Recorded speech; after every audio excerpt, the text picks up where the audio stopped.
Good morning. This is Dr. Matthew Dunn, host of The Future of Email. My guest today from the diagonally opposite side of the continent, Brian Minick, COO at ZeroBounce. Brian, delight to meet you and welcome aboard. Thank you, Matthew. I really appreciate you having me today, and look forward to a good conversation. Just two email geeks hanging out on Zoom, talking about email and tech and stuff like that. Hey, fill people in on ZeroBounce first. Like where does the company fit and what's it do? Yeah, sure. So ZeroBounce, we're a email validation provider, and what we're doing, we're software as a service. We have an online platform where customers would take their database or CRM or mailing list, whatever kind of they're collecting with emails, bring it into our platform. We would scan and run through them to see who's got a good email address and who's got bad. And we'll give you kind of an output based on who, if you were to send marketing campaigns to, who would actually receive your emails and who would not. Yeah. And so, our goal is to help kind of increase and boost ROI on marketing campaigns. And also we kind of promote healthy and clean data. There's just been so much churn, especially in the last few years of the pandemic. You have to get that data cleaned up. And that's really what we do. And we help, there's a lot of gray area, and maybe we'll get into that today, but we kind of help sift through that gray area with you. So your customers, among other things, are making the investment to work with you so that they can actually get email in the inbox, right? Their deliverability doesn't get hammered, or they don't waste a ton of money on addresses that are not worth sending to, and so on. Yeah, absolutely. So there's bad data that people continuously pay to store system by system. That's one thing that's just instant ROI for anybody who's paying Right. for something like that. Yeah. Usually, especially if you're using any of the mainstream softwares, pays for itself on month zero, really, when you get done with that. So, but besides that, it's more about who's actually going to receive your emails, and getting, again, some of that risky data out. No two businesses are the same. And so we kind of really get a fine level of detail in between to help guide those people based on their type of business. So if you'd like me to go in more detail, I could, but I want to have a good conversation to you about emails. No, it's a good top line. One of the pleasant surprises about working in the email space for the last few years for me was just to start to get a toehold on how complicated it is. We all Yeah. go send, and it's like wallpaper, right? Oh yeah, it just works. We take it for granted. No, it's actually a whole lot more complicated than that, especially at the scale that you guys and that your customers play at. Yeah. And, we found a lot of different things. One of the interesting things is working with some of the largest corporations in the entire world, right? So when they're in the Fortune 50 list, these are companies you would assume, and we have a handful of them, I just can't name them, but Sure. these are companies that everybody knows. They hold their products and things of this nature. And so even they don't get free passes when it comes to getting their emails into the inbox. And that has Quite really the opened opposite, my as a matter of eyes. fact, right? Yeah, and actually they have because they send at such large levels, their Yeah. reputation is even more important. No, I don't want to say more important, but it's incredibly important to the Yeah. success of how they send those campaigns out. And so when I said there's that gray area, we have clients that have, just lists that are 20 years old. It's when they started the business and they're just continuously building it, but they're never cleaning it. Yeah. And then we have other people where they're acquiring data and they don't know who to send to. And so, those two businesses, while they both contain emails in their database, what they're trying to accomplish is totally different. The types of emails they would use within their list might be totally different. And so that's where we kind of really helped and sift through it. Known complainers, people who mark you as spam, we can identify those people before you ever send. So, it's our goal is to really help make sure you keep and have a good sending reputation. So Known complainers. I quite like that. The t-shirt. Right? yeah, that's, Known complainer.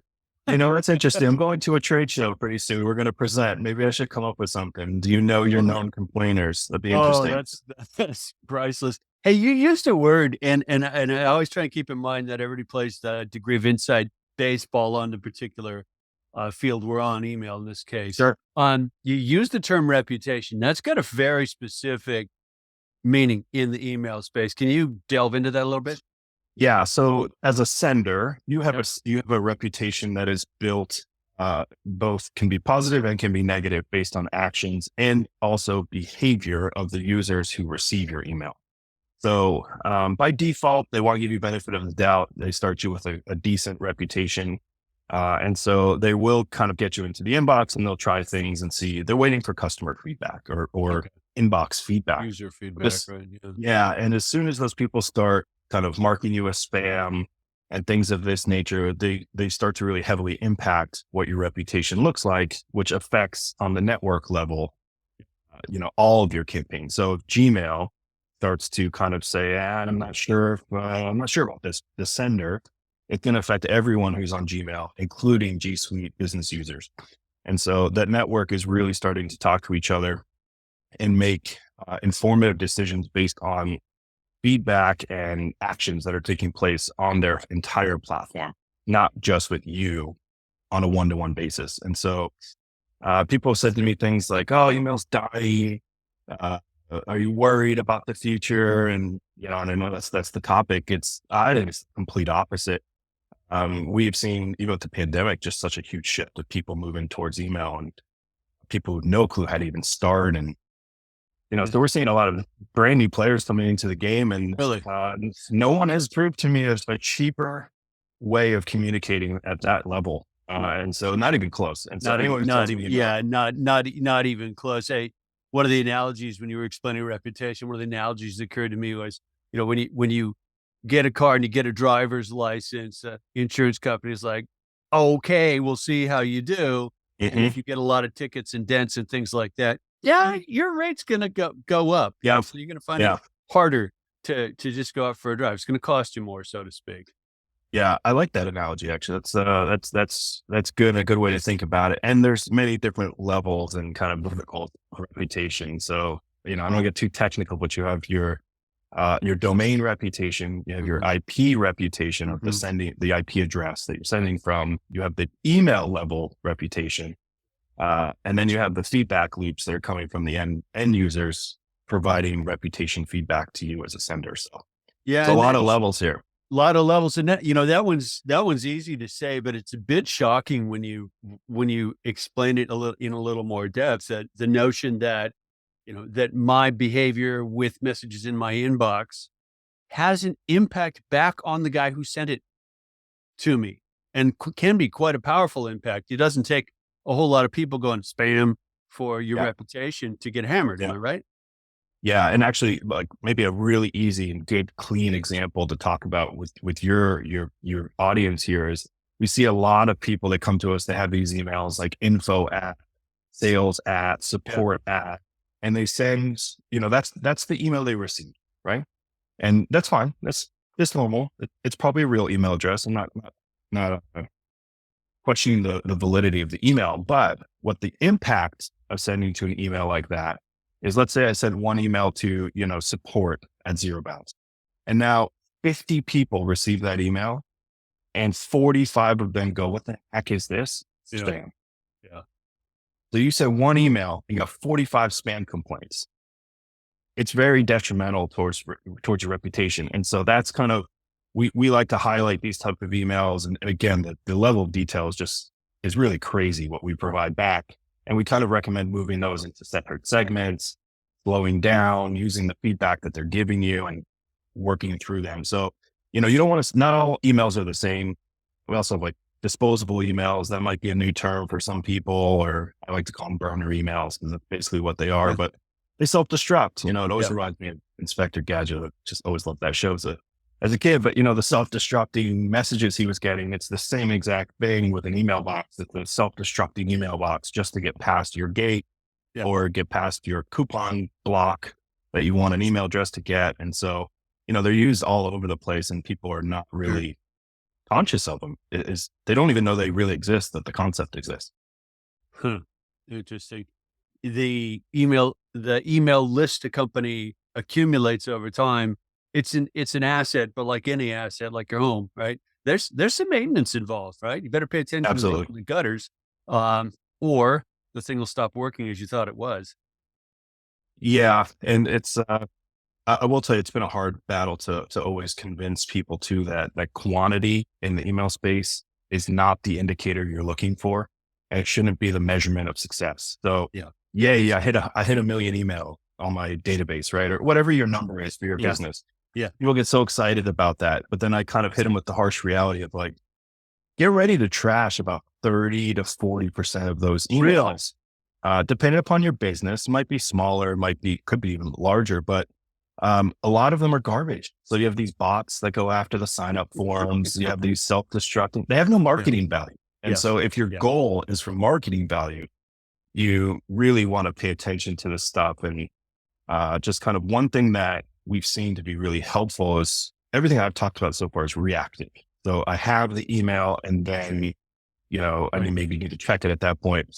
We're really trying to help and shift businesses to go towards a proactive approach, which is hook it right up to your sign up forms and block it in the first place. And also we're catching typos there as well. Interesting. So, Sure. Someone gives you a bad email address, especially on mobile, which is heavily in the usage, heavily where people are engaging right now, and they type Gmail instead of Gmail. We'll actually say, hey, this is a bad email, and present the fix. And so we've seen a lot of people also be able to kind of convert a good intent, a real person, but typo their email address and convert it and bring it back. And so, if you block all this stuff from the get-go, it's much easier to maintain. It's like buying a certified car, right? With a pre-maintenance package on it. And you just know what's coming, but you don't have to worry too much. And so we like the proactive approach as well. Okay. So this will be the one with the car analogy. That'll be this episode. We'll be doing car. I love it. I love cars. I'm a car guy. So. Are you a car guy? What do you drive? Well, I have 2 young kids, so now I have an Explorer, the ST version. I like the sporty stuff, but I've always had Mustangs and, fast cars. Yeah. Okay. I was going to say, again, two young kids, minivan or something like that, right? Yeah. I can't convince the wife. She's still, no minivans. I got, true story, and somehow we'll relate this to email, but when my sons were hitting sort of teenage years, I hooked back to my youth and I lucked out and found 1946 Willys Jeep. Wow. And bought it. And so they learned to stick shift, and they learned that under the hood isn't that scary, and that, A connects to B and makes it do something. And took a lot of the mystery out of, I mean, granted, very simple car, but it took a lot of the mystery out of that basic, thing that we use all day, every day. And here's how we hook back to email. I said, am I wrong? Or is your generation of millennials, are they actually not as technically savvy as other older people think they are? And my sons both said, oh yeah, like our peers don't know a thing about how all the digital stuff works. They think it just works. Yeah. Like email. Yeah. They think it just works. Yeah. Yeah. It's my background actually started in software development. And so, I went from software development to kind of managing some companies within the software. And so I started to move into operations, and then found my sweet spot, which is operations in a software company. Yeah. It's pinpoint where I belong. Yeah. And keeping so the trains running on time. Yeah. And it's great. It's really great, but I totally agree with you. I mean, sometimes people just, when you click the button, does it work? And my developer brain always goes back to like, do you know how much actually is into that click? And it's not a jigsaw puzzle. You just pop it in and it works. Everything's got to talk and everything's got to work right. So I certainly appreciate the, and it's all wired up in a much more fragile way than any of us think it is, right? Like, why is this, website not working? Why is that app not working? I'm like, oh, day. There could be so many reasons. Yep. Honey, I'm sorry it's not working. A, I didn't write. B, I probably don't care. Close it, restart, try it again, whatever. But yeah. Become tech support. For all these other companies. This is the largest machine civilization has ever created, the net. If you want to just think about it in the abstract, this is the most complicated thing we've ever put together and have working in an interdependent way. So it's complicated. And email at the ungodly volume of email flowing around the planet is not a minor part of that great big machine, even though we all use it. We all take it for granted. It's sort of like wallpaper, et cetera. Like there are literally thousands, tens of thousands of people involved in keeping keeping the roads rolling, as Heinlein used to say. Yeah, absolutely. And a lot of dependencies. Mhm. So, everything is dependent on everything else in a way. So, we see it all the time. Something downstream goes offline or Yeah, upstream, and it affects that service, which affects that service, yeah. and so it creates that ripple effect behind it. But yeah, I mean, look forward to more of this. This is the future. This is where we're headed for sure. Well, and email's is going along for the ride. I'm in complete agreement with you that it's not gonna go away. I'm not surprised that we saw sort of a bump, during the pandemic in terms of use. When you talk to someone about generational view, "Oh, yeah, but kids don't use email." I said, "Yeah, at 17 and a half, they will. I guarantee you. Mhm, I've watched it over and over and over, like college applications, job applications, whatever it is. Welcome to real life. You need an email address, mhm, period, mhm. right? You probably need more than one, right? Just no way around it. Yo, you're applying for a job? Yeah, what's your email address? Right? You're Yeah, signing up for your fill in the blanks, bank account, credit card, whatever. What's your email address? You're like, yeah. It's the unique identifier for it a is. ton of your It is. everyday use, that whether you know it or not, your health Yeah. insurance, Yeah. all these things, they're all tying it all back to email, and Yeah. just kind of shows how critical it is. And loosey goosey and open to misbehavior as it is, there's still at least some modicum of the individual can exercise a degree of control over their email address. Mhm, I mentioned my sons, I equipped both of them with Gmail addresses fairly early on. It's like, mhm, I don't wanna do tech support for the rest of their lives. They're gonna mhm. need an email address. I certainly don't wanna pay for it if I can avoid it. Okay, here you go, guys. I've set you up with email addresses. What's that? Never mind, you'll use it, right? And Mhm. now a decade later, they're still using it and probably have a zillion things wired into it, right? It's their de facto identifier, their home address, other Yep. than that. And I didn't at least I knew not to make it our ISP of the moment, right? I can't Sure. change internet providers. I'd lose my email address. Yeah. Yeah. We're finally catching on to why they always did that.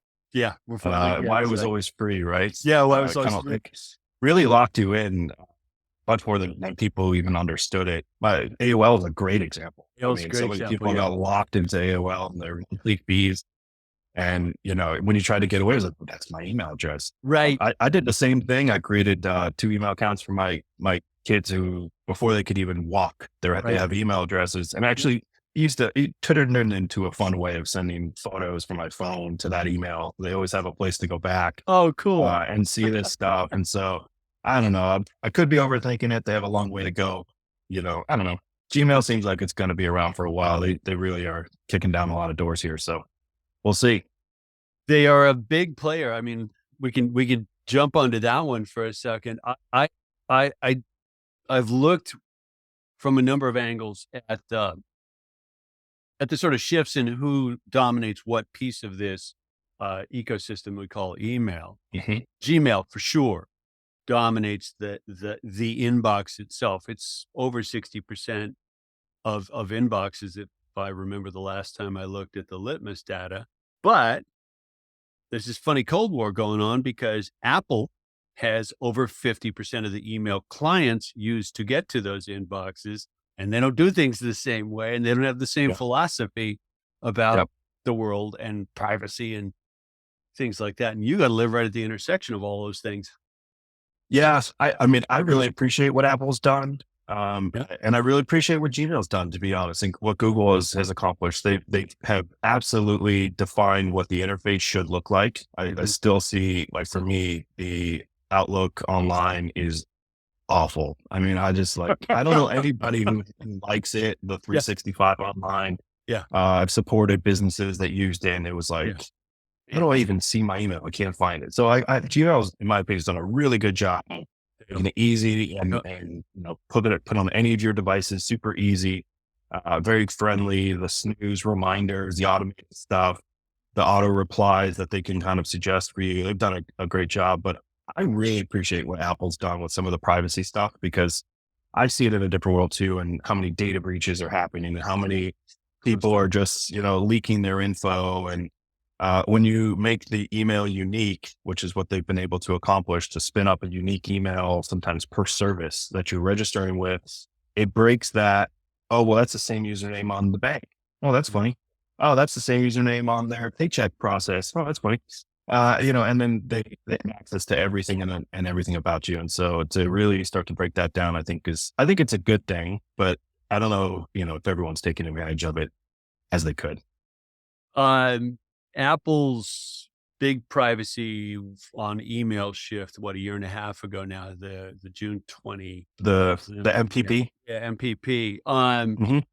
It's been absorbed and it's now sort of the law of the land, if you will. And what I see from email marketers is they're kind of accepted it. They're used to it. Like, okay, Yeah. I guess we can't get measurements of that, and we won't know whether or not yada yada yada so and so is opening our email or not. There's some losses there. There's some gains there, but for better or worse, it just is at this point. I don't see Apple reversing that just because half a dozen marketers are missing their open rate measurements or something I, like uh, that. I see them doubling down and continuing to find new ways to make it harder. Yeah. And, from an email marketing perspective, which is what all of our business is, and that's how people, our customers, they work with email marketing. And so I actually like it. And I'll tell you why I like it, because it's a challenge, but I love change. I embrace change. And actually, I'm in our company, I'm one of the people who push for change and push towards new stuff. So why I like it is because it turns a useless metric to even more useless. So open rate, Was always it's, in my opinion, has always been useless because yeah, open rate is also, I'm on my phone and I opened it and I immediately closed it. yeah, Is that a good, it's not a good metric. It never has been. never has been. And so, now you're talking about click-through rates. Now that's the next level that you can get to. It's better. But you still have that, oh, I hit it with my finger. I accidentally clicked it, kill the window. It still pushes back to the ultimate goal, which is what were you trying to accomplish in that email in the first place? And did that statistic get hit? So if it's converting to a purchase, coupon code, sign up, webinar, now how many people are signing up on your webinar? It makes them really focus on the goal, in my opinion, versus clickbait, Yeah, subject yeah, lines, yeah, and it's like, oh, I had great open rate, but a terrible click-through rate. yeah, Well, yeah, yeah. because you're focused on the wrong thing. And not all email messages have the goal of getting me to some other channel, web Mhm. or It's true. something like that. Like, my favorite email of the day usually is a newsletter I subscribe to. I open it, I read it, I close it. I I Mhm. don't I don't think I've clicked on a link to the site that's related to it ever. Why? Because I get what I want in the email message, Right. and I've been paying the guy for years to get his newsletter. Win-win equation for both of us from my perspective. Yep. Yeah, I agree. Definitely a different use case where it's more, your intent is to ingest. And Yeah, so the metric there that I would be looking for if I'm the sender is what's my unsubscribe rate? right. And I'd be Agreed. focused on, dropping my unsubscribe rate. And did I do something differently that really pushed that up? Yeah, And so, but again, it pushes it past just open, right? It yeah. pushes, because that's not the best metric. I can fake that. I can show you 100% open rate. Like, who cares? What happened? Yeah. What's the end result? And that's always, in my opinion, what you should be focused on is getting towards the end result and measuring the end result and optimizing for that. Are we going to, as Apple continues to evolve privacy, as we broadly, policy government level continue to push for more privacy? I suspect that's a fair statement. Are we going to know even less about the people on our list? Um, yeah, I think so. I think you're going to see much more anonymous type data, scrambled looking data, right? Encrypted, in some sort of fashion. And so again, yeah, it's going to come with challenges, but I think as we evolve, we always either overcome the challenge and find something better out of it, or, we just have to adapt. And ultimately, I think that's what's going to come out of all this stuff is marketing's not going to die because they killed all ways of your tracking. Let's say 100% of your tracking goes away. I don't see us as a business stopping email marketing. Sure. And I don't see us stopping our ad placements. Yeah. Right. And so if you think like that, then of course you're going to drown your own business. But we have to push through it, and ultimately stuff will come out of it, right? Behavior can still be measured even anonymously. So A/B testing through your website, did that color button? I mean, these things, they're small things that it doesn't matter if that's me or you, and I know it's you or me. It just mattered actually what converted better. And so I think it moves us towards smarter behavioral type tracking. Mhm. And I don't think we're there yet. I don't think we have all the technology to support that, but that's where I start to see how marketers really start to focus is on what's the behavior, because ultimately your numbers are trackable, right? Your sales, your new customers, your The actual whatever, business. yeah, your business is trackable when you have all the data that you needed. So the filling in the blanks, I think that's where it's just going to get, my opinion, a little bit scary, and then hopefully more colorful if you are creative enough. Wait, delve into scary a little bit. Well, for the people who don't see it coming, and all of a sudden MPP is released, and all the email marketers throw their hands up and go, "What do I do?" Yeah. Instead of trying to solve the challenge, focus on your goals is just my business advice, right? And so I've seen this in our own business, our email marketers. What are we going to do?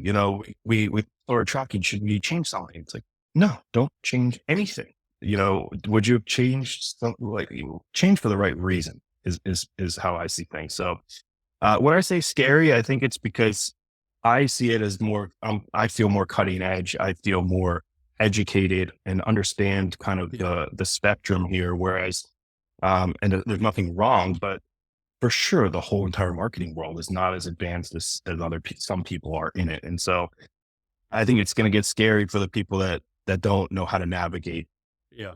Yeah. dark water, right? Yeah. And Yeah. they've never been there, so it's scary there, but you got to push through it and get to the Well, right place.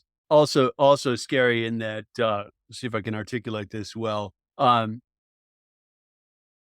We had a temporary and surprisingly temporary, sort of set of norms. Oh, let's use email. I can send email and I can get measurements of whether or not people opened it. Um, that lasted for like 10, 12 years. It wasn't forever. And to think of it as a fixed North Star, you can always use it. And it's scary when it goes away. Well, it was temporary in the first place. And if you understood the mechanisms underneath it, you said it wasn't actually that good a measure in the first place. Why were you using it? Was the Mhm. wrong thing to focus on, the lipstick, not the pig or something like that. Um, Yeah. and I think, honestly, I think the same thing of third-party cookies.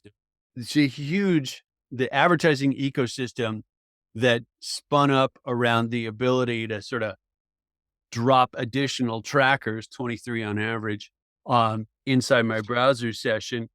It looks like it was normal on the way business and marketing were done. It was very temporary, and I'll be perfectly happy to see it go bye-bye. Yep. Yep. I mean, so I also come from some traditional marketing where I was part of an agency and we did print marketing and direct mail, right? Yeah. Do you have open rates on direct mail?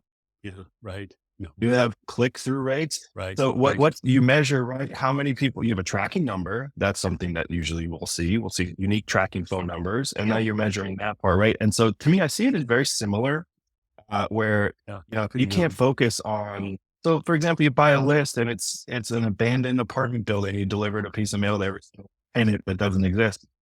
If that's your metric is delivery rate, then you look like a rock star. But if your message was to book an appointment and you have Yeah. zero appointments, Yeah. you failed. And Yeah. so, it's again, it's seeing past just the fog right in front of your face. You have to dive through that and get to your guide towards the real goal you're trying to accomplish, Yeah. and always have it in mind. Stop being scared of the things that come in front of it. Yeah. It's a means. It's almost never the end. Email is a marketing channel. It's a means, not the end, Mhm. in and of itself. Uh, So you came from other domains, dev, I think some web dev, if I remember your LinkedIn profile correctly, Yep. and Yep. agency world. Um, and then you you ended up in this one. How was it to learn this space? So, Well, understanding email was pretty simple for me because if you've ever built softwares, you have to send notifications. And so you know how to connect to a mail server and kind of send the commands that way. So that part was actually pretty simple for me to pick up on. Mhm. What I did not see coming and what I never had on my radar was all that gray area that I told you about, the kinds of email that's out there. So, Yeah. you have these complainers, you have litigation emails and domains where they're no litigators. If you email them, they're happy to slap lawsuits towards you because you Wow. should have emailed them. You have spam traps, which are built by the ISPs Yeah. and the different kind of email providers, intentionally made for you to, well, you should never have that email is the fact behind it. But if you do send to it, you're automatically blacklisted on their platform. Right. And the only way you would have it is because you either scraped data off the web or you bought a list of somebody who scraped data off the web and used that. Yeah. And so I never really had any clue these types of things existed. And, you're just not thinking about it. And I've been in marketing my whole life, and tech. And so it was just really interesting to see that level of detail kind of surface. And that's one of the things that I really like educating people on and kind of talking about, because I think people just always assume it's an email, right? It's you, or it's me. And it's really not. There's unmanned email, but there's probably more unmanned emails than there are real people behind it. Interesting. Yeah. And so, you should be aware of it is really kind of what I like to educate on. Hmm.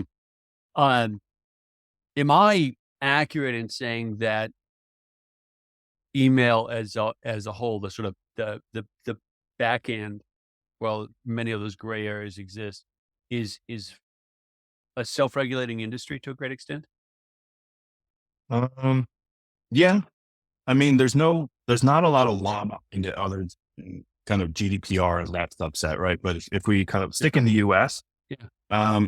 I mean, it's really still an open concept. There's no stopping. It's hard to track it back to an actual person. Right. And so I would say it's actually pretty unregulated.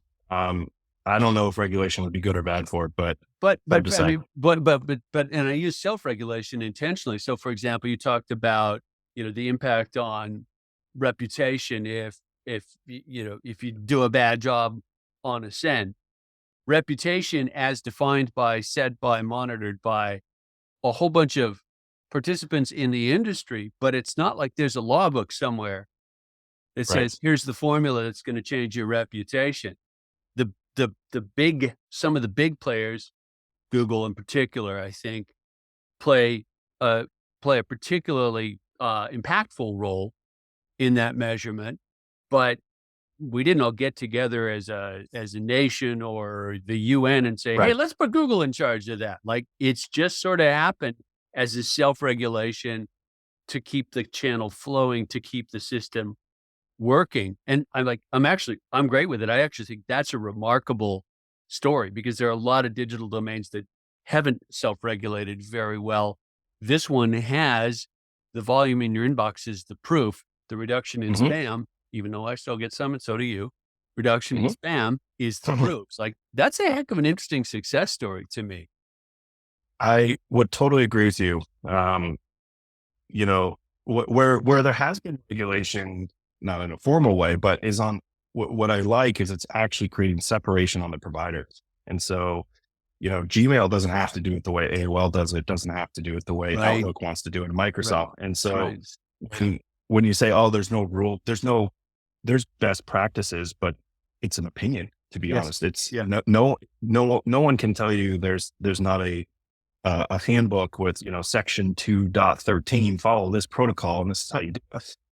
There's best practices and no one person actually, I would think, has the best practice. Right. It's almost, you got to kind of collect from everybody and grab the good stuff from it, and create a formula that works for you. Because what's interesting is just the type of business you have, the prescription is different. And so,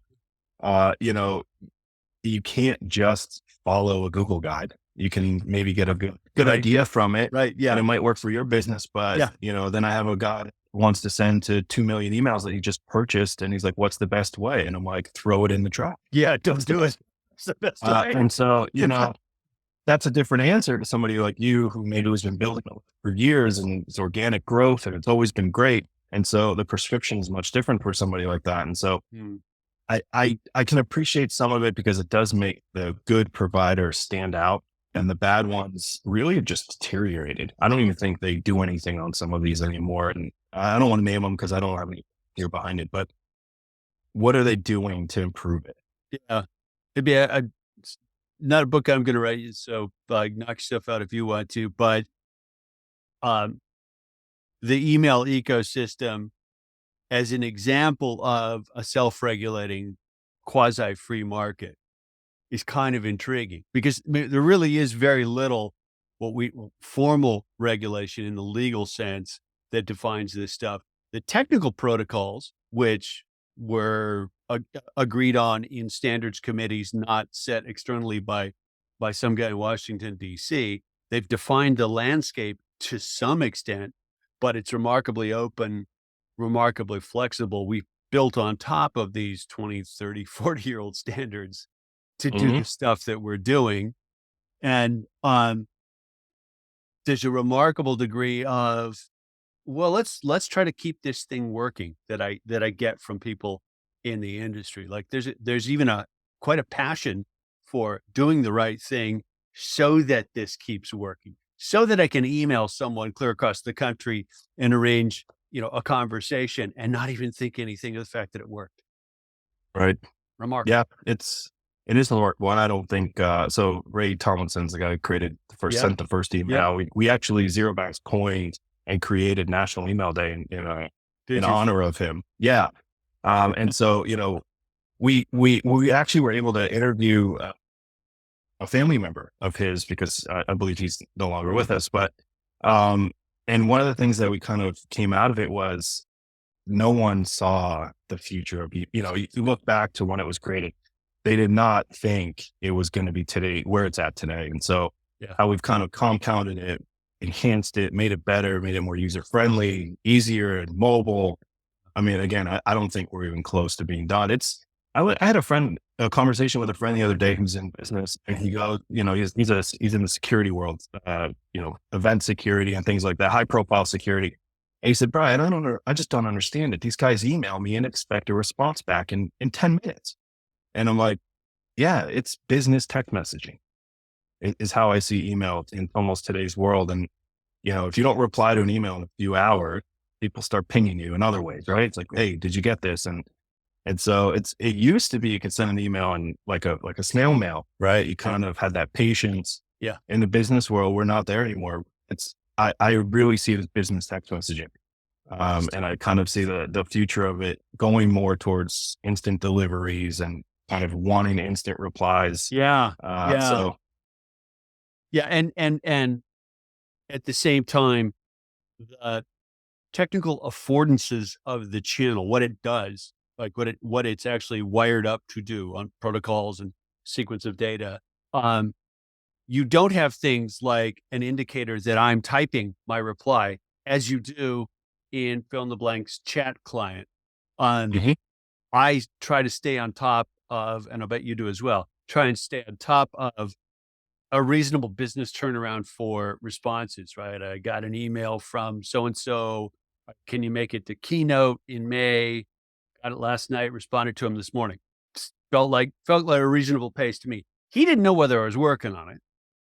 mhm, If I spent days and didn't get back to him, he might delist me from his, future good to work with right. speakers, right? There's this culture, courtesy, rhythm, habit, stuff like that. But the channel itself, fascinatingly enough, doesn't tell him.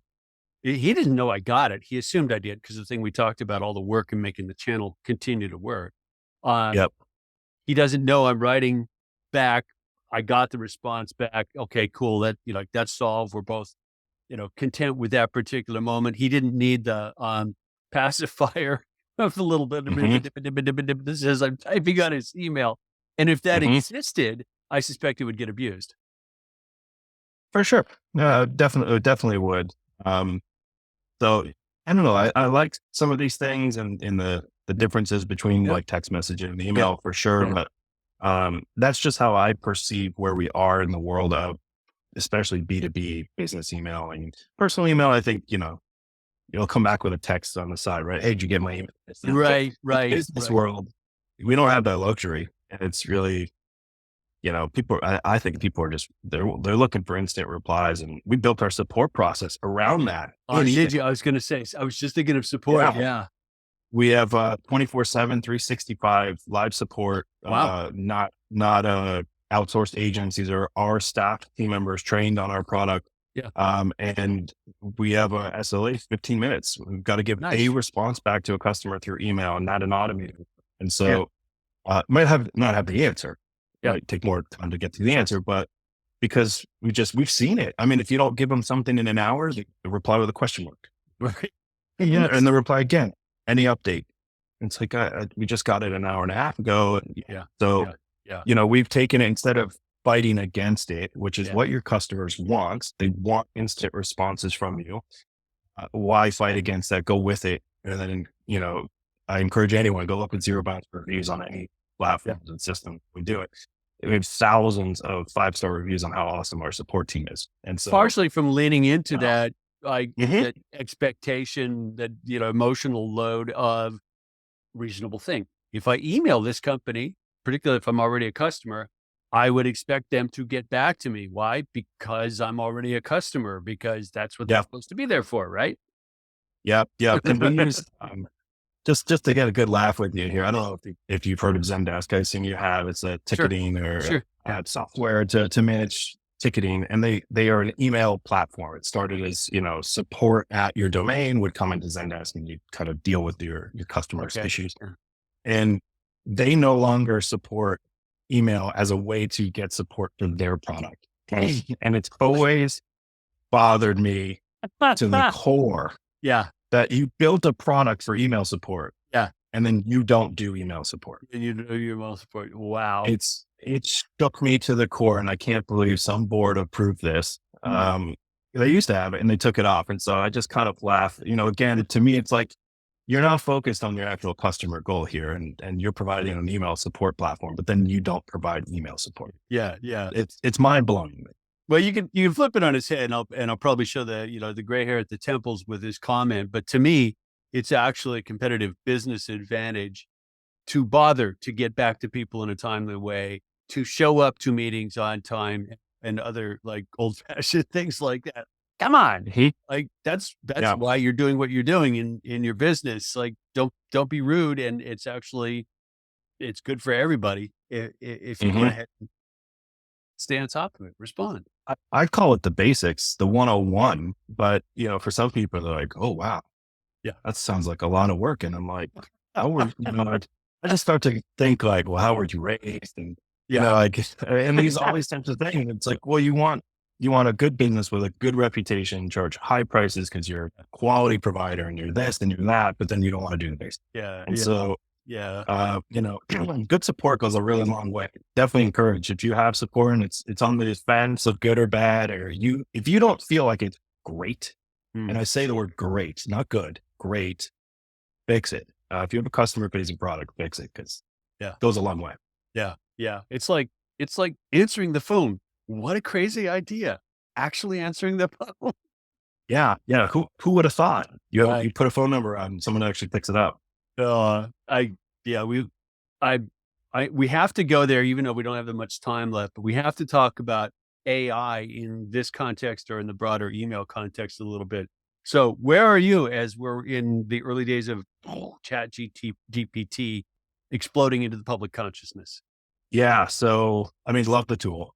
Absolutely embraced it. I pushed it and helped push it across our organization for, hey, the marketing team, you guys got to look at it. And I immediately got pushback. Well, it's not a human. It's natural though, right? And so, as a leader and someone who's running business, you have to be okay with natural responses, right? People, I think it's going to take their jobs, and they're going to maybe lose it because they have this cutting edge way of thinking and writing.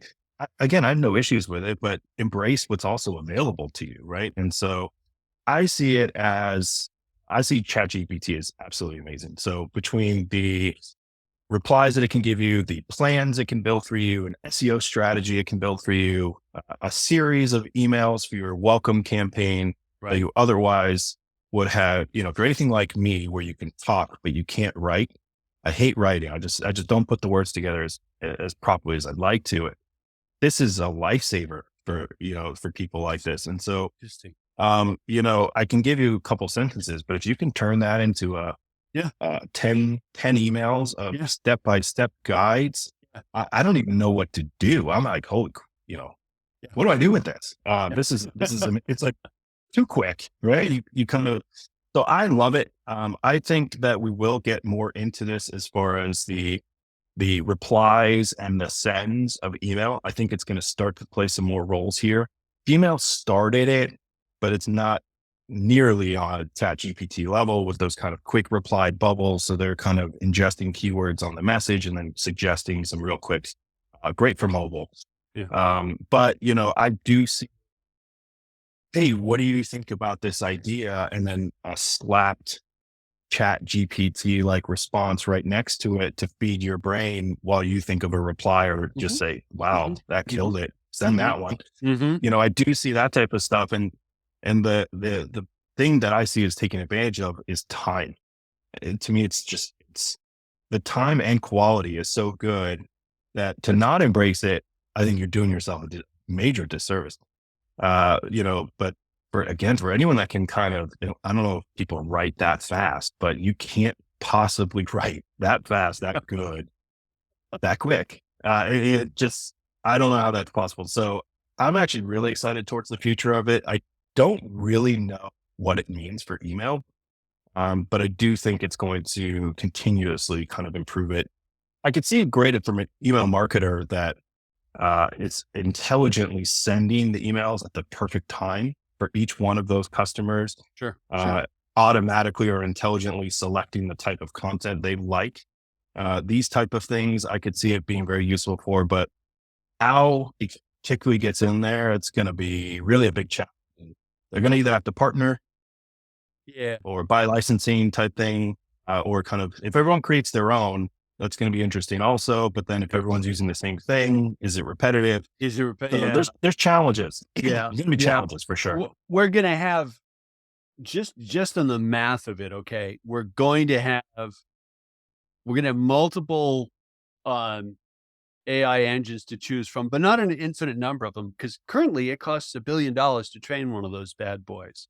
So it's the sport of kings. You and I are not going to, we're not going to tee up our own AI model. Why? Because I don't want to put $1 billion into that if I can use the API to talk to someone else's. Thanks very much. Right? Good. But the number of ways we'll experiment and try and figure out what's this useful for? How does this make business or life better? Practically infinite. I mean, I love your response. Like, play with it, try it. I don't know if you don't like the pros, don't send it, right? Or rewrite it or something like that. Yeah. And I keep thinking, the concern about it'll take my job fascinates me, because my reaction is, if this will help me do my job better, I've got that much more of a competitive advantage in doing my job. I was fighting with, confessing on myself here, I was fighting with learning more JavaScript, more in-depth JavaScript for our project. And I was like, I don't get how this freaking works. Like, frustrating language. Look for answers. Google, Stack Overflow. Like, I still don't get it. Went to ChatGPT and I'm like, hey, yo, Skippy the robot, explain this to me because I don't get it. Perfectly lucid response with sample code that helped me make sense of it. Just snap. I'm like, just as a paid teaching assistant, they can have my $20 a month anytime. It makes me faster. It makes me smarter. And I'm not substituting the output of the engine for, what I'm responsible to get done. I'm just using it as an even more refined tool to get the job done. Yep. Yeah. Yep. I totally agree. I'm really excited about it. It's something that, the second I heard about it, I was like, oh my God, how do I get on the account? Yeah. And ran towards it, and they weren't even accepting people. It got overloaded like first day or first 2 days, something like that. And so it was like, I'm in the middle of the night checking. I'm like, I'm going to get it. And everyone's sleeping. and just, I really like it. Can't really wait to see what they figure out past it. Yes. Again, there's always that scary part of it of what it could be and what we hope it doesn't go down a path of, because everyone's a little unsure of what that means for, generational type things. But, Yeah. um, But that always I, happens with sort of a large scale wave. There's always yeah, a freak out moment, call it, whatever. And then you go, okay, well, what good stuff can we do with it? What constructive things can we do with it? And ultimately, you're making a bet on good and constructive being better business than destructive. No one's going to say, I'll use an AI to take away your job just for fun. right. Right. Yeah, And you know what? If you were in the buggy whip business a few decades back, I'm really sorry. I suspect you're in another business now, right? It just doesn't work. yep, yep, yep. With all of the large data challenges of a business like ZeroBounce, I suspect there'll end up being some amazing opportunities as we start to be able to harness the capabilities of AI engines for even more specific use cases. Definitely. I can even see that too, where they start to build certain engines for certain types of things. Yeah, So, yeah, a marketing engine, and they kind of box it yes, into a marketing side. yeah, I think Yeah, so. I could argue the pros and cons of things like that. And, why do that when I can do it for everybody and have one product and dominate? I could argue all of that, Sure. but maybe it's what it also creates kind of the differentiation between people using the product and, you know, so who really knows? It's definitely an interesting. I'll tell you what, I'd love to be, involved in it in some way. Cause if Yeah. you're worried about age sort of job security, you shouldn't really be too worried over there. That's the future. I mean, everyone's paying big bucks for us. I love it. And I hope you don't mind me saying, but I saw a meme on LinkedIn and it was post a job application, like a listing. And it said, $300,000 to $500,000 a year salary. Your job is to sit by the chat GPT machine and unplug the damn thing if we ring you. And that was their job. It was like, when all it's loose, you single-handed person in front of the machine, you are the one who has to kill the power. Right. And it's just, I don't know why, but it gave me lots of laughs and just kind of was like, this is the way, people are thinking like this though. Yeah. Is the truth is they're nervous, Yes. especially, generations that don't even understand computers, let alone AI are, so, and the young people, I think they love it and they're going to triple down on this stuff as they get more into it. And it's just going to compound in my opinion. Yeah. I do think, I do think that flood of text and imagery vying for my attention is only going to get higher. Um, and I suspect one of the ways I'll want Skippy the robot to work for me is, hey, Skippy, would you go through my inbox and find all of the crap from your friends and delete it for me? Cause I really don't want to read it. Like, and learn what I mean by Hmm. crap there, Skippy. Right. Right. Because content marketing, web pages, etc., like the volume's just going to go bananas and the quality's not necessarily going to go up. Kind of what you were saying about quantity, quality in an email list, like quantity, Hmm. quality in prose. More typing's not a better paper fair, guys. Um, Yep. and the value of actual, the value of the actual lateral thing that people are good at. I suspect creative artists who collaborate with AI are going to surprise the bejeepers out of us. Could be fun to watch. Yeah. Again, I'm really excited. Yeah, I me can't wait too. to see what they come out with it. Me too. Well, Brian, we wandered away from email a little bit, man. You okay with that? Yes. I'm okay with it. I like good conversation and if anything, I hope some of the listeners got some good insight towards some of the complexity of the Yeah. type of emails. Besides your use case of sending and receiving, there's a whole area in between there. Just, for us, we just want to create visibility around it, make people aware of all the different complexities. Well, and especially where it's a marketing channel, which is, major use of email these days. Um, don't just hit send, especially at scale. Don't just hit send. Like, take a Hmm. little time. It will pay off. It's like driving without car insurance or something like that, right? Yeah. What's the saying? People always say, what's the worst thing that can happen? Right. Uh, in email space, it can be actually a pretty bad thing and Pretty create a whole catastrophic. bunch of work. So, Yeah. slow down the thought, you know, And it costs a tailor lot more, messages. doesn't it, to make a Yeah, mistake? for sure. Yeah. It's very easy to make a mistake. I'm trying to think of a good analogy here of how simple it is to break something and how hard it is to fix it once you've broken it. Right. Like a transmission, very easy to have fun in a car and, Yeah. do some donuts and then blow the thing to pieces. That part's not fun. Painful time, money, energy, focus, Yeah. questions, calls, all these things. And, this is what we see a lot from the reactive people that come to ZeroBounce because they come to us with problems and we help them with solutions, but that solution is not an overnight thing, and Yeah. so Yeah. don't try not to get there. And you might also be there and not even know it. And that's another thing. So just, for anyone who's like, oh my God, is that me? I do encourage you to kind of come to our website and check some stuff out there because we can give you some analysis and stuff. But, that can be you. And people sometimes don't even have a clue that it is them. Cool. Well, if someone's interested, which I'm sure they will be after this conversation, zerobounce.net is the starting place. That is it. Cool. My guest today has been Brian Minick, CEO at ZeroBounce. Brian, it's been a slice. I knew it would be. Thank you. Thank you very much. I appreciate it. Thanks for having me. We're out.